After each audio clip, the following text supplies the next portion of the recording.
Watch the insane debate about aliens and our future self. Things get really wild. I've always speculated that aliens could potentially be us in the future, because if you look at like the size of their heads and the fact that they have very little muscle and they don't use their mouth anymore, they have this tiny little I mean, the archetypal alien that you see in like Close Encounters of the Third Kind, they're like, if you went from like Australopithecus or ancient hominid to us, what's the difference? Less hair, less muscle, bigger head.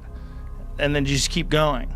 1,000, 1,000,000, whatever year, or 5 years, whatever happens when Neuralink goes online, and then we slowly start to adapt to this new way of being, where we don't use our muscles anymore.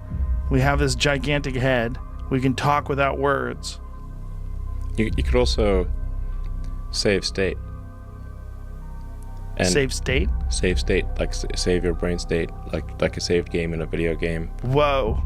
like if you want to swap from Windows 95 to like you probably a little better than that, but yeah. I think we are Windows 95 right now. Yeah. From a future perspective, probably. But yeah, I mean, you could save state and restore that state into a biological being if you wanted to in the future. In principle, there's like nothing, like from a physics standpoint, that prevents us. Now you'd be a little different, but then you're also a little different when you wake up in the morning from yesterday, and you're a little different. In fact, if you say like you 5 years ago versus you today, is quite a big difference. Yes. So you'd be substantially you. I mean, you'd certainly think you're you. But the idea of saving yourself and then transforming that into some sort of a biological state. Like you could hang out with 30-year-old you. I mean, the possibilities are endless. That's so weird. I mean, just think like how your phone you can record videos on your phone. Like there's no way you could remember a video as accurately as your phone or a camera could.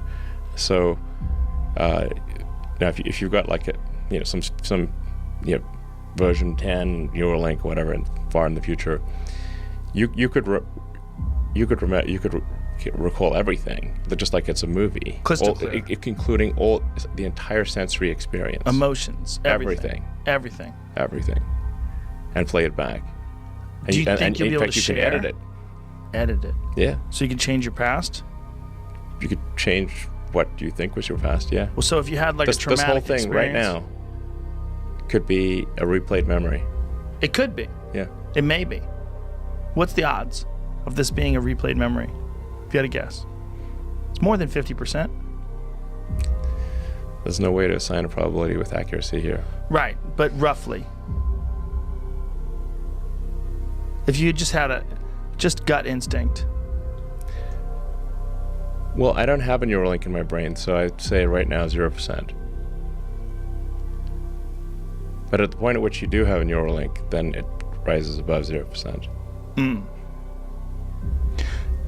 The idea that we're experiencing some sort of a preserved memory is, even though it's still the same, it's not comforting, right? For some reason, when people talk about simulation theory, they talk about the potential for this currently being a simulation. Even though your life might be wonderful, you might be in love, you might love your career, you might have great friends, but it's not comforting to know that this experience somehow or another doesn't exist in a material form that you can knock on. Feels real, doesn't it? Feels real, but if it's not, but the idea that it's not is for some strange reason disconcerting. Well, yeah, I'm sure it should be disconcerting, because then if this is not real, what is? Right. But there's that old sort of thought experiment of like, how do you know you're not a brain in a vat? Right now, here's the thing: you are a brain in a vat. Then that vat is your skull. Yes. And everything you see, feel, hear, everything, all your senses are electrical signals. Everything is an electrical signal to a brain in a vat, where the vat is your skull. And all your hormones, all your neurotransmitters, all these things are drugs. Adrenaline's a drug. Dopamine's a drug. Sure. You're a drug factory. You're constantly changing your state with love and oxytocin and beauty. Sure. Changes your state. Great music changes your state. Absolutely.